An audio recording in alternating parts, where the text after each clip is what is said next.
Hello student, स्वागत है आप सभी का एक बार फिर से हमारे इस ऑफिशियल यूट्यूब चैनल में जिसका नाम है एसओएल सॉल्यूशन। मैं चंदन कुमार हाजिर हूँ आप सभी के सामने अपनी एक और नई वीडियो के साथ।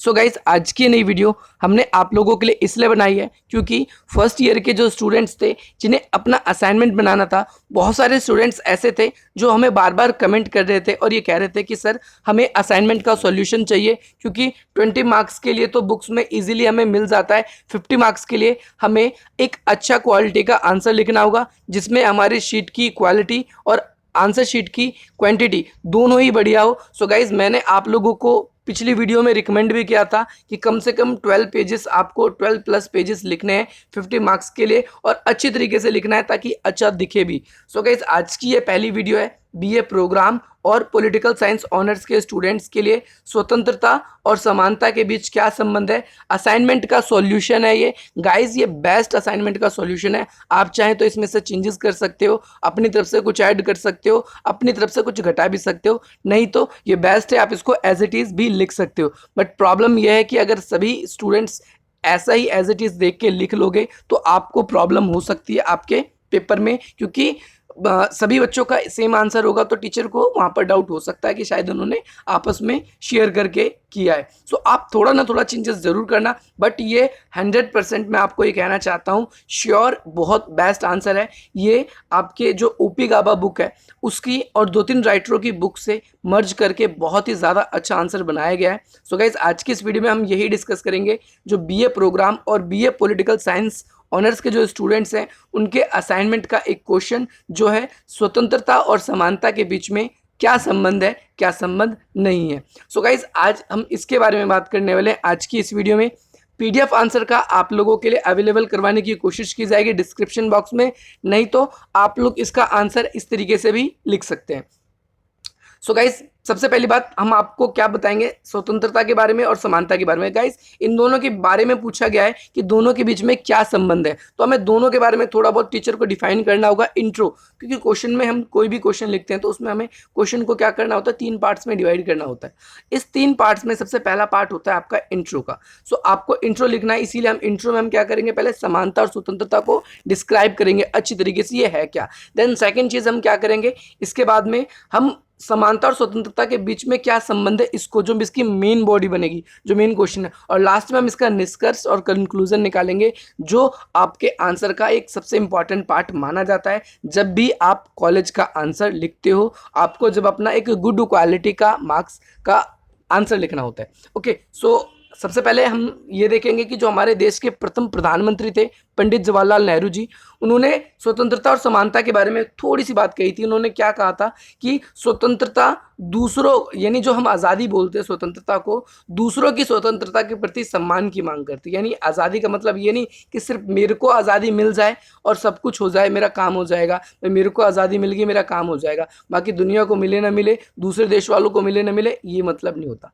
स्वतंत्रता का मतलब जो पंडित जवाहरलाल नेहरू जी ने कहा कि स्वतंत्रता दूसरों के प्रति सम्मान की भावना है, यानी आपकी जो स्वतंत्रता है वो दूसरों का भी सम्मान करे, दूसरों की जो स्वतंत्रता है, फ्रीडम है, उसको छीने ना। ये अब इसके बाद में ये एक हल्की सी लाइन थी, ये बहुत अच्छी लाइन थी, इसीलिए मैंने आप लोगों के लिए पहले इसको लिखने का प्रयास किया। अब इसके बाद सबसे पहले हम ये जानेंगे समानता क्या है, समानता के बारे में, इसके अर्थ, फिर हम स्वतंत्रता के बारे में। सो गाइस, समानता का मतलब क्या है।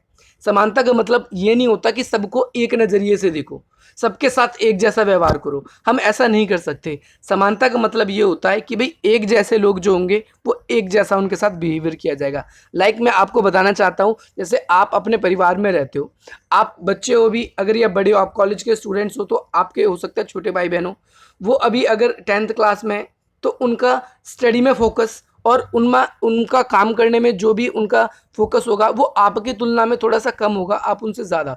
आपकी डाइट उनसे हो सकता है थोड़ी अच्छी होगी, क्यों, क्योंकि आप उनसे एज में बड़े हो, आपकी योग्यता उससे अलग है।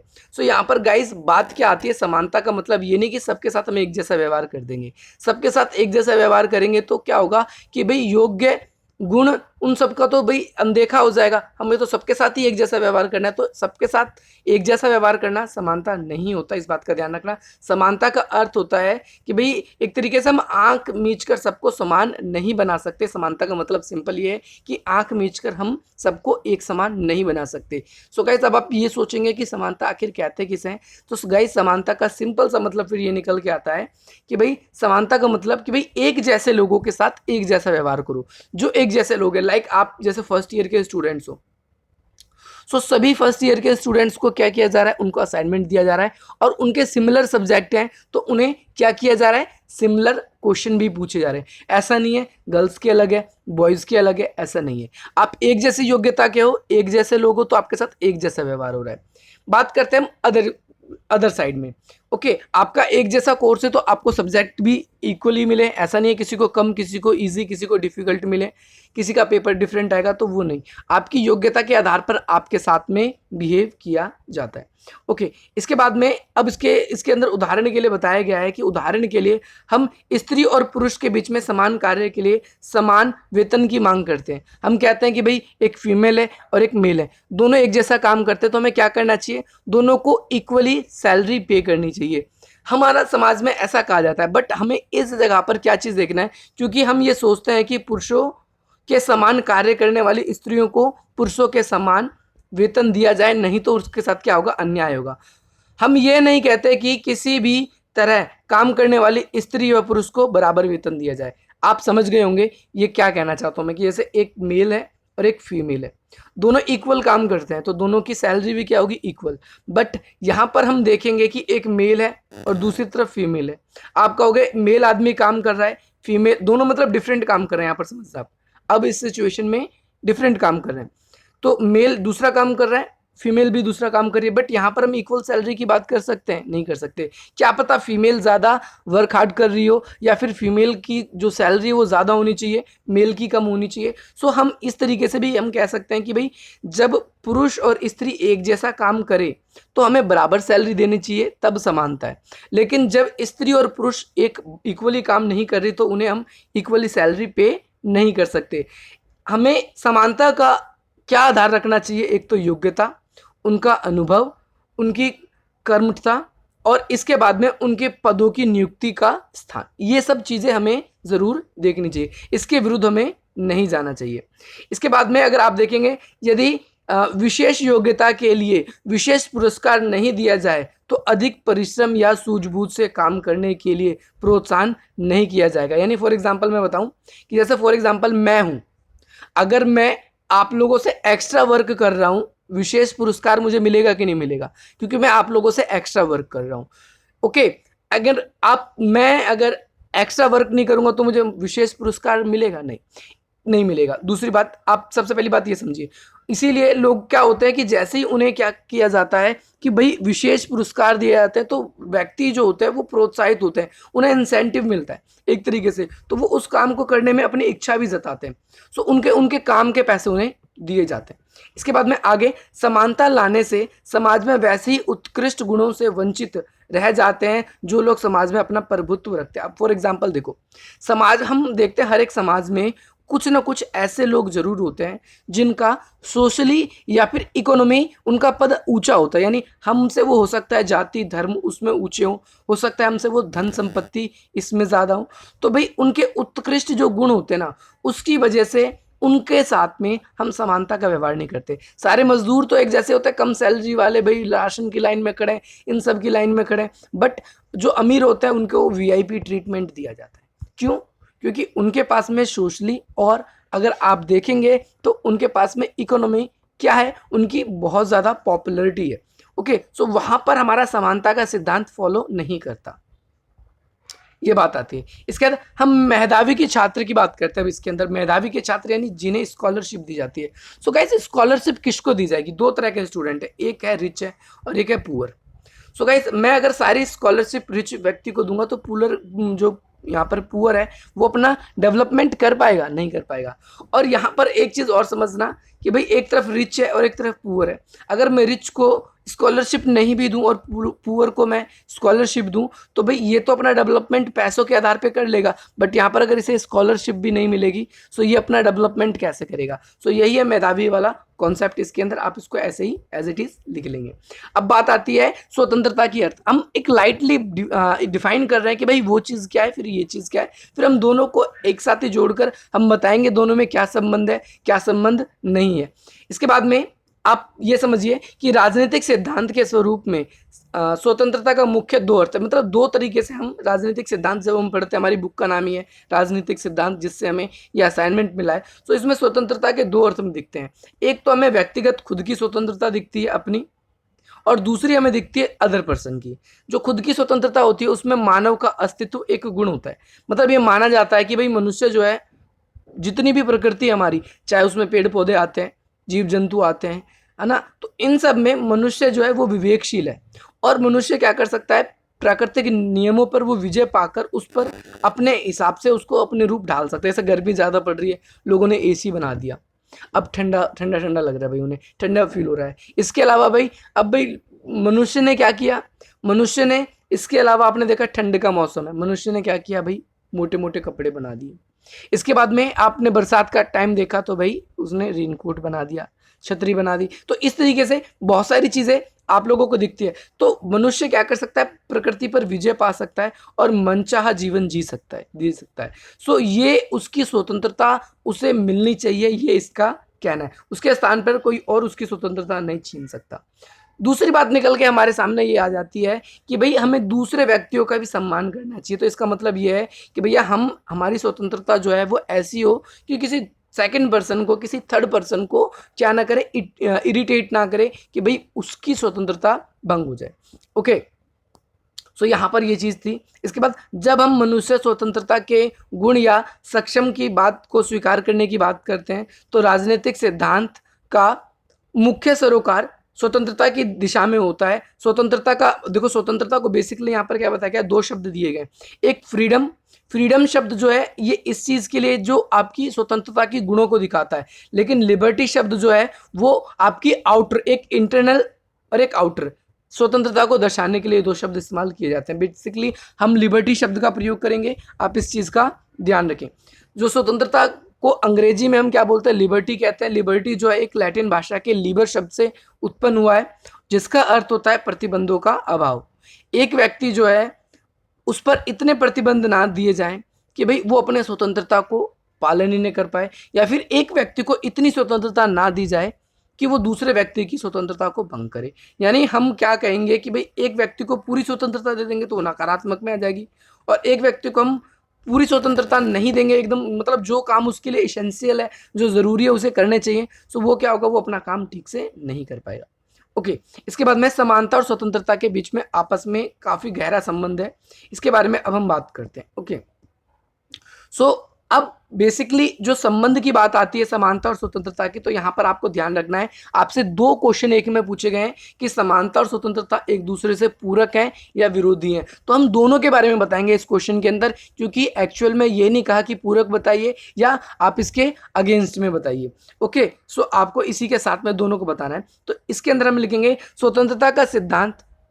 अब इसकी आंसर की जो मेन बॉडी है वो स्टार्ट हो रही है, मनुष्य की स्वतंत्रता में विश्वास रखता है। यानी बेसिकली स्वतंत्रता देखोगे तो वो किसकी बात करता है कि ह्यूमन की स्वतंत्रता, कि भाई व्यक्ति की स्वतंत्रता हो, और जब उसकी व्याख्या सब के समान की जाती है, इक्वल की जाती है, तो मनुष्य की स्वतंत्रता दूसरे के परतंत्र बन जाती है। यानी हम फॉर एग्जांपल हम देखें कि भाई अगर मैंने कहा एक व्यक्ति फ्री है, जैसे राम है, एक एग्जांपल समझना भी यहाँ पर आप, राम है, राम को हमने आज़ादी दे दी, लेकिन इसी के साथ में हमने इसके घर वालों को भी आज़ादी दे दी, तो राम तो आज़ाद है बट कहीं ना कहीं ये अपनी फैमिली के अंडर में आ जाता है, उसे उनके दबाव में रहकर या फिर उनकी ज़रूरतों को ध्यान में रखकर काम करना पड़ता है। सो कहीं ना कहीं जब मनुष्य दूसरे की स्वतंत्रता के संपर्क में आता है तो वो परतंत्र होना स्टार्ट हो जाता है। ओके, इसके अलावा हम अपने समाज में देखते हैं बहुत सारे ऐसे होते हैं जो बलशाली लोग होते हैं, वो निर्बल पे क्या करते हैं, उनकी स्वतंत्रता को नष्ट कर देते हैं, क्योंकि सब तो इक्वल ही है, लेकिन जो ताकतवर होते हैं वो क्या करते हैं, दूसरे लोगों को दबा के रखने का प्रयास करते हैं। ओके, सो अब हम आगे बात ये करेंगे कि यह विचार स्वतंत्रता पर तर्कसंगत प्रतिबंध लगाने की बात करता है, तथा ताकि एक व्यक्ति की स्वतंत्रता दूसरे व्यक्ति की स्वतंत्रता के मार्ग में बाधा ना हो। देखो यहाँ पर क्या है कि स्वतंत्रता का मतलब हमने क्या बताया, व्यक्ति पर तर्क संगत प्रतिबंध होनी चाहिए।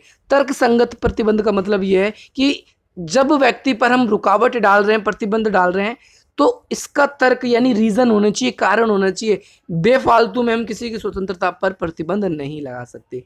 अगर हम किसी की बेफालतू में स्वतंत्रता में प्रतिबंध लगाते तो क्या होगा, उसकी स्वतंत्रता डायरेक्टली एक्सप्लॉइटेड होती हुई हमें दिख जाएगी। समझ में आ रहा होगा, आई थिंक सो, मुझे लगता है आप लोगों को। और इसके बाद में आप ये भी देख सकते हैं कि भाई अपनी स्वतंत्रता का प्रयोग किसी और की स्वतंत्रता को नष्ट करने के लिए नहीं करना चाहिए। हमें एक तरीके से इसको भी समझना है आपको। अब आगे थोड़ा और देखेंगे।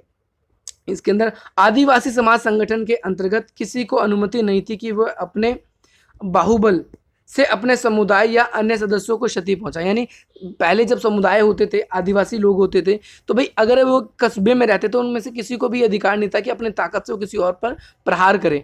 उनका मतलब ये था सब इक्वल है, उन्हें सिर्फ शिकार करना होता था, आपस में बांटना होता था, खाना होता था, सबका सम्मान करते थे, सबको वो इस तरीके से देखते थे। तो ऐसे धीरे धीरे क्या हुआ, सभ्यता का विकास हुआ, एक जैसे लोग बसकर रहने लगे।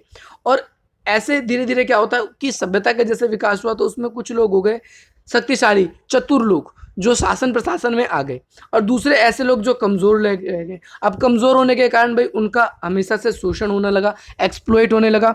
सो इस तरीके से हमें आगे चल के समानता की बात हमने उठाई कि भाई अमीरी, गरीबी, ताकतवर, कमजोर, बड़ी जाति, छोटी जाति, ये सारी बातें हमारे सामने निकल कर आ जाती है। आई थिंक सो आपको ये समझ में आया होगा। अब इसके बाद में आगे और देखेंगे हम, जो लोग स्वतंत्रता और समानता को एक दूसरे के विरोधी समझते हैं। अब ये बेस्ट आंसर, अब पॉइंट्स वाले आपके शुरू होंगे। जो एक दूसरे के विरोधी समझते हैं वो थोड़ी सी स्वतंत्रता और समानता के बारे में ध्यान रखते हैं, क्योंकि स्वतंत्रता और समानता एक दूसरे से हम चाहें ना अलग करना तो वो अलग कर ही नहीं सकते। अभी देखो आपके सामने मैं ये प्रूफ करता हूँ कैसे। जहाँ तक कुछ धर्म और संप्रदाय को हीन समझा जाता है, वही महिलाओं और पुरुषों की अपेक्षा महिलाओं को हम देखते हैं कम। देखो यहाँ पर हम क्या बोलते हैं, महिला पुरुष सभी एक समान है, सबको समानता का अधिकार देते हैं, सबको स्वतंत्रता का अधिकार दिखते हैं। बट यहाँ पर हमें महिला और पुरुष के जो राइट दिखते हैं वो इक्वल दिखते हैं, हमें कहीं कहीं नहीं दिखते। क्यों, हमने कहने के लिए तो स्वतंत्रता भी दे दी और समानता भी दे दी। अगर मैं कहूँ कि भैया आप लोगों के सामने आपका खाना पड़ा है और आप लोगों को इक्वली मैंने क्या कर दिया, सबको बांट दिया, मैंने सबको बराबर बराबर अधिकार दे दिए, ठीक है, कि भाई आप सभी को समानता है, आप सभी इक्वली उसमें डिवाइड कर देंगे। लेकिन मैं कहूँगा कि भाई आप इसको खा नहीं सकते, आपको इस चीज़ की आज़ादी नहीं है, तो आपको स्वतंत्रता का, आपको समानता का कोई लाभ हुआ कि आपको सभी ने रोटी तो बराबर बराबर बांट दी, बट मैंने आपको उसको खाने की स्वतंत्रता नहीं दी, तो आपकी वो समानता कहीं काम आई, कहीं काम नहीं आई। गाइज इसी तरीके से अब हम बात करेंगे इसके मेन पॉइंट्स के बारे में, जो आपको पॉइंट्स आपको ध्यान में रखने। सबसे पहली बात आपको ये ध्यान रखना है कि आर्थिक समानता के बिना राजनीतिक स्वतंत्रता बेकार है। अब जरा इसके बारे में समझना, आर्थिक समानता के बिना राजनीतिक स्वतंत्रता बेकार है। सॉरी, नागरिकों को केवल हम वोट देने का अधिकार दे दें और लोकतंत्र स्थापित नहीं होता। देखो इससे क्या होता है, लोकतंत्र स्थापित नहीं होता। बहुत सारे लोग कहते हैं कि हम समाज में समानता लाए थे, जितने भी लोग 18 साल के हैं सबकी वोट की क्वालिटी बराबर है, ठीक है भाई, सभी को वोट देने का अधिकार हम दे देते हैं, तो इससे समानता आएगी, समानता तो आएगी, बट समाज में स्वतंत्रता का कोई मोल ही नहीं होगा। यहाँ पर राजनीतिक जो स्वतंत्रता है उसका कोई मोल नहीं होगा। कैसे, क्योंकि हर समाज में हमें कुछ लोग दिखते हैं जहाँ पर आर्थिक समानता है, कुछ अमीर लोग हैं, कुछ गरीब लोग हैं, और जब तक समाज में ये दरिद्रता, भुखमरी, ये सब चीज़ें रहेंगी, गरीबी रहेंगी, सो यहाँ पर क्या निकल के आता है हमारे सामने। ओके, सो यहाँ पर अभी आप ये समझेंगे कि यहाँ पर दरिद्रता की बात हो रही थी कि भाई गरीबी, और जब तक हमारे समाज में गरीबी मौजूद रहेगी, ओके, गरीबी का मतलब सिंपल सा ये है कि भाई, तो यहाँ पर क्या होगा, अमीर चतुर लोग क्या करेंगे, हमेशा चुनाव टिकट खरीदेंगे, इलेक्शन लड़ेंगे, विधानसभा पहुंचेंगे, और गरीब लोग जिंदगी भर सिर्फ वोट देते रहेंगे, वोट देते रहेंगे। बेशक से गरीब व्यक्ति में एक अच्छा नेता बनने की गुण है, पर उसके पास में अच्छे पैसे नहीं है, तो वो ना तो चुनाव में टिकट खड़ा कर हो सकता, अगर गलती से जो चुनावी टिकट मिल भी जाए तो वो चुनाव प्रचार में इतना पैसा खर्चा नहीं कर सकता। सिर्फ समानता दे दी हमने लोगों को, अगर हम देखें राजनीतिक स्वतंत्रता अगर हमने दे दी हमने लोगों को, और यहाँ पर आर्थिक समानता नहीं दिखी हमें, तो कोई फायदा हुआ इस राजनीतिक स्वतंत्रता का। हमें देनी है तो दोनों चीज़ें इक्वल देनी है, हमें देनी है तो दोनों चीज़ें इक्वल देनी है, नहीं तो हमें सिर्फ राजनीतिक स्वतंत्रता देने का कोई फायदा नहीं। हमारी सरकार क्या कहती है, हमारी सरकार यही कहती है ना, ठीक है भैया सबकी वोट की कीमत बराबर है, कोई अमीर गरीब नहीं, कोई जाति धर्म का कोई भेदभाव नहीं। बट यहाँ पर हम पैसों से हम एक दूसरे से भिन्न है, हम एक दूसरे से अंतर है, तो भाई क्या होता है, नहीं होता। अगला है ऑप्शन के अनुसार। देखो राइटर है, ये क्या कहता है, ये कहता है कि थोड़ी सी स्वतंत्रता का क्या लाभ, इनका कहना है थोड़ी की स्वतंत्रता का क्या लाभ जब लोगों की भूख ना मिट सके और ना ही प्यास। यानी इनका कहने का मतलब यही है कि भाई हमें ऐसी आज़ादी का क्या फ़ायदा जब लोगों अपनी भूख प्यासी ना मिटा सकें और अमीर व्यक्ति क्या करे गरीबों के। अब ऐसे में क्या करता है, जब भी चुनावी प्रचार होता है, आपने सुना होगा कुछ लोग कुछ पैसे लेते हैं, रैलियों में जाते हैं, खाना खाते हैं, वहाँ पर उन्हें शराब बांटी जाती है, साड़ी बांटी जाती है, पैसे बांटे जाते हैं, दुनिया भर की चीज़ें हमारे देश में और देशों में भी हमें ये देखने को मिलता है। सो यही है, जब तक हमारे समाज में हमें आर्थिक असमानता दिखाई देगी तो राजनीतिक स्वतंत्रता का कोई लाभ नहीं। तो यहाँ पर एक दूसरे के साथ ही दिख रहा है हमें। दूसरी बात इसके अंदर ये बात आ जाती है कि हमेशा जो विधानसभा, जो हमारे यहाँ की संसद वगैरह है, दिल्ली की जो विधानसभा है, या फिर इसके अलावा हम संसद भी जो हमारे इलेक्ट होकर लोग चुन के जाते हैं, उसके अंदर हमेशा जो अमीर लोग हैं वही पहुंचेंगे, गरीब लोगों की स्थिति हमेशा खराब बनी रहेगी। लोग अपनी न्यूनतम ज़रूरत भी पूरी नहीं कर पाएंगे, आप ये भी देख सकते हैं, और सभी लोगों की जो आवश्यकता है, दैनिक आवश्यकता, वो भी पूरी नहीं हो पाएगी। दक्षिण अफ्रीका में आज भी हम देख सकते हैं कि लोग भाई राजनीतिक स्वतंत्रता के लिए, वहाँ पर राजनीतिक स्वतंत्रता है, ब्लैक वाइट का भेदभाव होता है। देखो अमेरिका में भी ट्रेंडिंग मुद्दा चल रहा है। सो आप देख सकते हैं कि बट वहाँ पर भी आज भी श्वेत और अश्वेत लोगों का भेदभाव खत्म नहीं हुआ। सो वहाँ पर राजनीतिक स्वतंत्रता तो नहीं, सबकी वोटों की कीमत बराबर है। अभी नवंबर में हमें अमेरिका में डोनाल्ड ट्रंप जी प्रधानमंत्री पद से हट जाएंगे, फिर चुनाव होगा, हो सकता है दोबारा भी इलेक्ट हो सकते हैं। बट अगर स्टिल हम देखें तो वहाँ पर क्या है, वहाँ पर भेदभाव दिख रहा है हमें ब्लैक एंड व्हाइट का, श्वेत अश्वेत का हमें दिख रहा है। इसका दूसरे राइटर है हमारे लास्की जी, ये भी कहते हैं स्वतंत्रता और समानता एक दूसरे से पूरक है, नहीं हम समानता ना दें और स्वतंत्रता की बात करें तो कोई फायदा नहीं है। लाइक ये क्या कहते हैं, जिस समाज में धनी और निर्धनी मौजूद है वहाँ पर हमेशा दो वर्ग होंगे, एक तो मालिक और दास, जैसा होता है हमारे समाज में। हमारे पिताजी, आपके पिताजी हो सकता है किसी कंपनी में काम करते हो, किसी एक प्राइवेट जॉब में करते हो, वहाँ पर बॉस होता है, वो अपने इंस्ट्रक्शंस देता है, वो हमारा शोषण करता है, तो एक तरीके से वो हमारा मालिक हो जाता है और हम उनके दास हो जाते हैं, गुलाम हो जाते हैं। सभी को रोजगार देना, महंगाई को नियंत्रण में रखना और उद्योगों की पैदावार बढ़ाना, ये सब काम किसका है, ये सब सरकार का काम है। बट अगर हम देखेंगे तो ये सब काम हमें कहीं नहीं दिखता कि सरकार कर रही है। सरकार को सिर्फ इतना ही होता है कि अपनी जेब भरे, और इसी प्रकार से अगर हम देखें कि यहाँ पर लोग बाग अमीर गरीब रहेंगे तो यहाँ पर ये सब चीज़ें उनको हमेशा मालिक और मजदूर वर्ग हमेशा हमारे समाज में हमें दिखता रहेगा।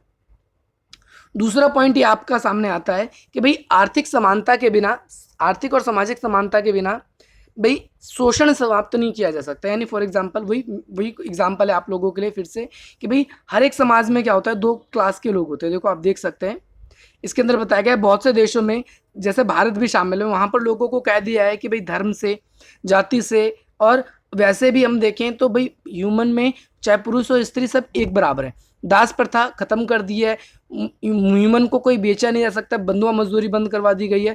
बट यहाँ पर हम देखें, यहाँ पर आज भी हमारे आर्थिक विषमता बहुत ज़्यादा है।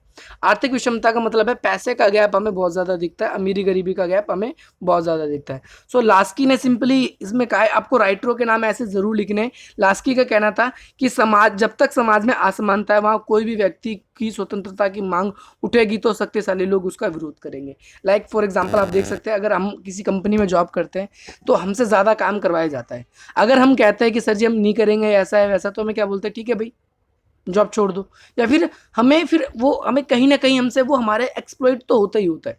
सो ये सब पॉइंट्स भी आप देख सकते हैं इसके अंदर कि हमारे यहाँ पर आज भी जाति, मजहब, लिंग, इन सब के आधार पे भी हमारे यहाँ पर क्या है, शोषण होता ही होता है। नाम मात्र ही सही, बट होता ज़रूर है हमारे सोसाइटी में। इसके बाद में आर्थिक समानता के बिना कानूनी स्वतंत्रता का कोई मूल नहीं। जरा इस पॉइंट को भी, इस कॉन्सेप्ट को भी समझेंगे। हमारे देश में ये कह दिया है कि संविधान है, संविधान में कानून है, और कानून सरकार या फिर हमारी जो भी अमीर गरीब, इन सब के लिए क्या है, इक्वल है। संविधान जो है हमारा कॉन्स्टिट्यूशन है, सबके लिए इक्वल है। उसमें जो नियम है वो सबके लिए एक बराबर है। कोई अमीर को कोई काम करता है, कोई गरीब कोई काम करता है, अगर वो गैर कानूनी है सो दोनों के लिए दंड का प्रावधान है। बट इस जिला में क्या दिखता है कि भाई अमीर ने किसी की हत्या करी और गरीब ने किसी की हत्या नहीं करी, तो अमीर क्या करता है, चतुर वकीलों को रख लेता है और उनसे पैरवी करवाता है, और गरीब वकील जो होता है वो वकील को नहीं रख सकता, कोर्ट कचहरी नहीं काट सकता, तो बहुत सारी प्रॉब्लम उसके सामने निकल कर सामने आ जाती है। और वो क्या करता है कि वो अपने जो भी प्रॉब्लम्स है उन प्रॉब्लम्स को वो शॉर्ट आउट भी नहीं करवा पाता। आपको ये इस कॉन्सेप्ट इस पॉइंट के अंदर देखने को मिलेगा। देख सकते हैं इसके अंदर कि कानून के समक्ष समानता एक महत्वपूर्ण मुद्दा है, कोई भी व्यक्ति कानून से ऊपर नहीं है। यहाँ पर यह सिद्धांत हमें राज्य प्रचलित आता है, परंतु हमारे यहाँ पर देखो क्या है कि अदालतों की जो फीस है, वकीलों की जो फीस है वो अधिक होने के कारण जो गरीब लोग हैं अदालत नहीं पहुँच पाते हैं, और अमीर लोग जो हैं वो अपने केस की जो पैरवी है चतुर वकीलों से करवा लेते हैं, अन्याय को भी वो न्याय साबित कर देते हैं। जोली LLB 2 आप सबने बहुत अच्छी तरीके से देखी होगी, है ना, या LLB 1 भी देखी होगी। ओके, सो बहुत सारे ऐसे देश हैं जहाँ पर न्याय व्यवस्था को ऊंचा उठाने के लिए उचित निःशुल्क यानी फ्री न्याय व्यवस्था के लिए वहाँ पर क्या किया जा सकता है, आवेदन किया जा सकता है। सरकार को लगता है तो वो आपके केस की पैरवी फ्री में करवाती है। ओके, अब इसके बाद में ये जरूरी है कि किसी भी व्यक्ति को तब तक दंड नहीं दिया जाए जब तक उसने कोई कानून भंग ना किया हो, इस बात का भी ध्यान रखें। अब इसके बाद में स्वतंत्रता की सर्वोत्तम गारंटी यह है कि सरकार असीम अधिकार का प्रयोग ना करे, यानी सरकार के पास अगर ज़्यादा पावर होंगी तो स्वतंत्रता उतनी कम जनता के पास में होगी। एग्जाम्पल के लिए मैं आपको बताता हूँ कि सरकार ही तय करेगी कि आप क्या काम करोगे, सरकार ही तय करेगी कि आपके बच्चे स्कूल सरकारी में पढ़ेंगे या प्राइवेट में पढ़ेंगे, सरकार ही ये तय करेगी कि आप कितना टैक्स पे करोगे, तो आपकी स्वतंत्रता क्या रहेगी भाई, आपकी स्वतंत्रता छीनती जाएगी। इसीलिए सरकार का क्या हो कि भाई सरकार को असीम शक्तियों का प्रयोग यानी अधिक शक्तियों का प्रयोग ना करे सरकार। ओके, अब हम ये बात करेंगे कि समानता का विचार स्वतंत्रता के मार्ग में बाधा, यानी अब एक दूसरे से अगेंस्ट कैसे, जब हमें इसका रिलेशन पक्का पता चल जाएगा। सो गाइस, इसके अलावा आप बहुत सारे ऐसे फ्रांसीसी विचारक है, जैसे आप देख सकते हो अलेक्सी द तकाविल, इनका ये राइटर है फ्रांस के, इन्होंने आधुनिक युग में समानता और स्वतंत्रता के बीच में सामंजस्य स्थापित करने की बात कही है, और इन्होंने थोड़ा सा बताया भी है समानता के बारे में कि नहीं भाई ये किस तरीके से वर्क करता है, किस तरीके से वर्क नहीं करता। लोकतंत्र का विस्तार, यानी लोकतंत्र जब से बढ़ा है समानता को बढ़ावा मिला है। लोकतंत्र से किसको बढ़ावा मिला है, समानता को। आप कहेंगे अभी मैंने आपको बताया कि क्योंकि लोकतंत्र में क्या होता है, इक्वल वोटिंग राइट प्राप्त हो जाते हैं, आप भी चुनाव में खड़े हो सकते हो, ऐसा कहा जाता है। ऐसा होता है कि नहीं होता ये आपको पता चल चुका होगा। ओके, सो इसके अंदर आप देख सकते हो इसके आगे कि स्वतंत्रता के बिना स्वतंत्रता के लिए उतना ही बड़ा खतरा पैदा हो सका। अब यहाँ पर देखो स्वतंत्रता के लिए उतना ही बड़ा खतरा पैदा कर देती है, जो लोकतंत्र है ये स्वतंत्रता के लिए बहुत बड़ा खतरा पैदा कर देती है। कैसे, क्योंकि भाई इससे जो शासन होता है वही व्यक्ति कर पाता है जो जिसके पास में ज़्यादा पैसे होते हैं या पावर्स होती है, जैसा मैंने आप लोगों को ऊपर समझाने का प्रयास किया है। इसके अलावा जॉन स्टुअर्ट मिल ने भी इसके बारे में कुछ बात कही है, आप इस तरीके से कर सकते हो। जॉन स्टुअर्ट मिल इन्होंने कहा है कि भाई एक व्यक्ति की राय बाकी समाज से अगर भिन्न हो तो समाज में ये अकेले को चुप करवाने वाली बात होगी, यानी इन्होंने लोकतंत्र की आलोचना करी, लोकतंत्र की कमी बताई है। देखो हमारा समाज है, यहाँ पर क्या है, अशिक्षित लोग हैं, अशिक्षित लोग हैं समाज में, वो ज़्यादातर क्या करते हैं, वो पॉलिटिकल से इंटरकनेक्ट नहीं होते। देखो मैं अपने देश का एग्जांपल देता हूँ आप लोगों को। हमारे देश में अभी भी 50% ऐसी आबादी है जो रोज़ सुबह सुबह काम करने निकल जाती है, शाम को घर आते हैं, डायरेक्टली खाना बनाते सो जाते हैं, बच्चों को भी नहीं देख पाते, सरकार क्या कर रही है क्या नहीं कर रही कुछ उनको इन्फॉर्मेशन नहीं होती है। 50% ऐसी आबादी जो फैक्ट्री में अभी भी देश में काम करते जाते आते काम करते, पूरा दिनचर्या ऐसे ही चलता है, वो देश को, अपने परिवार को, बच्चों को इतना ज़्यादा समय नहीं दे पाते हैं। तो भाई अब देखो 50% लोग ऐसे हैं, अब ये गरीब भी हैं, सो कई बार इनके वोट देके ना जो राजनेता होते हैं वो खरीद लेते हैं, इनके पैसे देकर इनके वोट खरीद लेते हैं। सो अब जो पढ़े लिखे या फिर ऐसे समझदार लोग जो बिना पढ़े लिखे भी समझदार लोग हैं, जो राजनीति को समझते हैं, अगर वो सरकार की आलोचनाएं करते हैं तो लोकतंत्र में क्या होता है, स्तरों की गिनती होती है, ज़्यादा वोट जिस तरफ, ज़्यादा बहुमत जिस तरफ, चाहे एक व्यक्ति सही कह रहा हो, लेकिन वहाँ पर सिर्फ हम क्या देखते हैं, हम बहुमत को देखते हैं, और बहुमत अगर किसी को मिल गया तो वो अपने मनचाहे काम भी कर सकता है, ऐसा हमें देखने को मिलता है। इसके बाद समकालीन अंग्रेजी दार्शनिक आर्जिया बर्लिन, ये देखो इन्होंने एक बुक लिखी थी टू कॉन्सेप्ट ऑफ लिबर्टी, यानी स्वतंत्रता के इन्होंने दो कॉन्सेप्ट बताए थे, एक नकारात्मक और सकारात्मक, नेगेटिव लिबर्टी और पॉजिटिव लिबर्टी, इसके बारे में बात बताई थी इन्होंने, कि इन्होंने कहा था कि ये दोनों एक दूसरे के पूरक हैं, एक तरीके से समानता और स्वतंत्रता के बारे में थोड़ा सा बताया था। और इसके अलावा लॉर्ड एक्टन जी हैं, इन्होंने भी ज़रा इसके बारे में बताने का प्रयास किया। इन्होंने कहा है कि भाई समानता स्थापित करने की लालसा में हमने स्वतंत्रता को निराशा में बदल दिया है, यानी स्वतंत्रता को हम खोते जा रहे हैं। लॉर्ड एक्टन और जूलियस हैक्सले जो है, इनका कहना है, इन जैसे लेखकों का कहना है कि भाई समानता और स्वतंत्रता एक दूसरे के विरोधी बताए। इन्होंने क्या बताया, एक दूसरे के विरोधी बताए। और साथ ही साथ इन्होंने संपत्ति का अधिकार को सबसे इम्पॉर्टेंट अधिकार बताया है स्वतंत्रता के बाद में, क्योंकि इन्होंने कहा है कि क्योंकि व्यक्ति जो है, व्यक्ति को कोई भी कार्य करने की छूट होनी चाहिए, उसे अपना उत्पादन उत्पन्न करने की शक्ति होनी चाहिए, सरकार उसकी कीमतों को तय ना करे, वो खुद ही अपनी कीमतों को तय करे, कितने पे बेचना चाहिए, मजदूरों के साथ समझौता कर सके।